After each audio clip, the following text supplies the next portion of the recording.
Hey guys, welcome back. We are going to go ahead and install this Tisburry II ceiling fan. We were able to purchase it in Menards. It was around $70. This is really what the outside of the box looks like. But let's go ahead and try to get this installed. The tools you would want to have on hand is going to be electrical tape and a Phillips screwdriver. There's 3 mounting options. We did end up going with the closed mount option since our ceiling is lower than 8 feet. These are going to be all the contents that came in the box.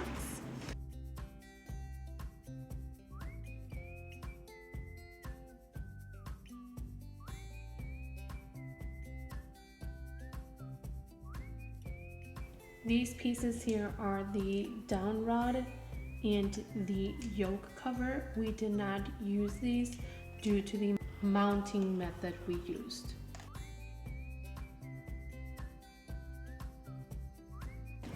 Now, before you begin, always remember to turn off the electrical power at the main fuse or circuit breaker. We have removed most of the pieces of the fan, but we just wanted to show you the mounting bracket that our previous fan had, since this one uses a different type of bracket. Here my husband is removing the mounting bracket by removing the 2 mounting bracket screws from the round holes in the canopy. Then he is loosening the other 2 mounting bracket screws from the J-shaped slots. Then you do want to go ahead and save the mounting bracket screws for later. Now here he's going to show you how he is removing the old mounting bracket by taking those 2 bolts out. Now this new mounting bracket is going to screw on from those same screws that's already in the ceiling. Now you're going to use whatever tools accommodate your mounting bracket. This is what he ended up using or was easiest for him, but again, it all depends on what your current mounting bracket looks like. Now here it is when the old bracket is off. Now he has disconnected the wires, and this is what we have left. The new canopy is going to be much smaller than what our old canopy was, so we end up buying this ceiling medallion just to cover the space up, because we did try to go ahead and paint it. It just wasn't working for us. Now for installing the new bracket, we're utilizing the same screws and bolts from our previous one, since that was the easiest for us, since the screws were already on and we already knew that the bolts would fit for those screws.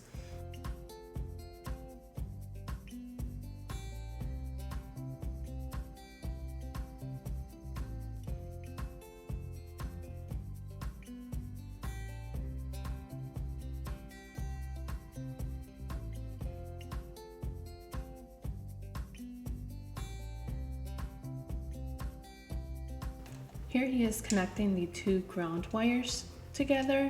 In our case, it's going to be the green wire with the copper wire. He did cap it off with the wire connector and some electrical tape. Now for the next step, we're going to go ahead and remove the 10 motor screws and 5 motor blocks from the underside of the motor. We're going to go ahead and disregard the motor blocks, but we are going to save the motor screws for the blade arm installation. Now there is a notch in the fitter plate, which is going to allow a Phillips screwdriver to access the motor screws easier, which we actually didn't see until later on, so we were struggling here to get those screws off, but then we did realize about that little notch, which helped out a lot.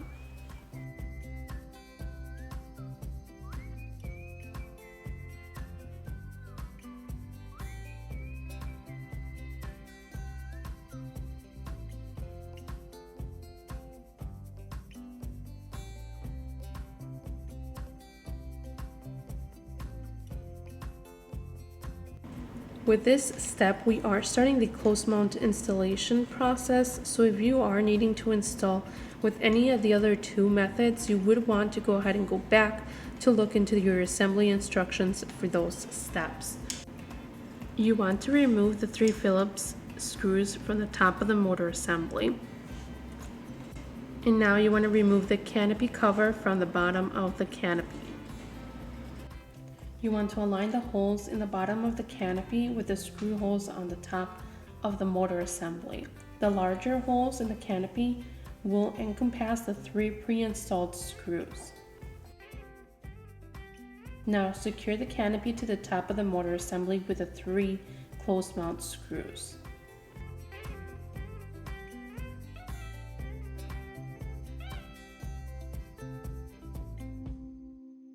Now we are connecting the wires with the wire connectors. In our case, we're doing black with black, red with blue, and white with white. You want to go ahead and hang the fan on the hook of the mounting bracket. Now you want to align the canopy over the loosened mounting bracket screws. We're going to place the J slot of the canopy onto the loosened mounting bracket screws and then rotate clockwise. We're going to go ahead and secure the canopy with the 2 previously removed mounting bracket screws. Now we're going to go ahead and tighten all the mounting bracket screws securely. To assemble the blades, we're going to align the lock fast connector in the direction of its corresponding hole in the blade. We're going to place the blade over the lock fast connector, rotate the lock fast connector so that it could be perpendicular to the hole in the blade, and then repeat for the remaining blades.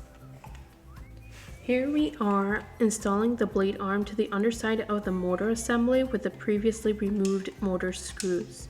You want to tighten each blade arm completely before moving on to the next. Again, just use that notch in the fitter plate, which is going to allow for that Phillips screwdriver to access the motor screws again easier.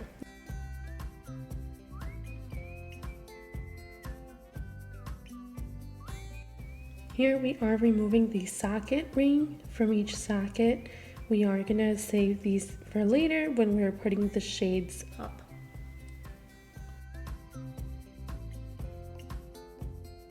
These are the single pin connectors from the light kit. We are going to connect those to the single pin connectors from the fitter plate. It is going to be blue to black and white to white. Here we are removing the pre-assembled fitter plate screws to secure the light kit to the fitter plate using these same 3 fitter plate screws. Now we want to raise the glass shade over the socket of the light kit. We're going to secure the glass shade by twisting the socket ring clockwise. And we're going to go ahead and repeat for each other socket. Now install the light bulbs to each socket, and then you can go ahead and attach the pull chain extensions to the pull chains. Now lastly, restore the power at the main fuse or circuit breaker. This fan does have the reverse switch, which is going to allow you to raise your thermostat setting in the summer and lower your thermostat setting in the winter. So in warmer weather, push the reverse switch to the left, which will result in downward airflow, creating a wind chill effect. And in cooler weather, push the reverse switch right, which will result in upward airflow that can help move the stagnant hot air off the ceiling area. So that is it for this video. Thank you so much for watching. If you did like this video, please don't forget to subscribe and give a thumbs up. Thank you. See you all in the next time.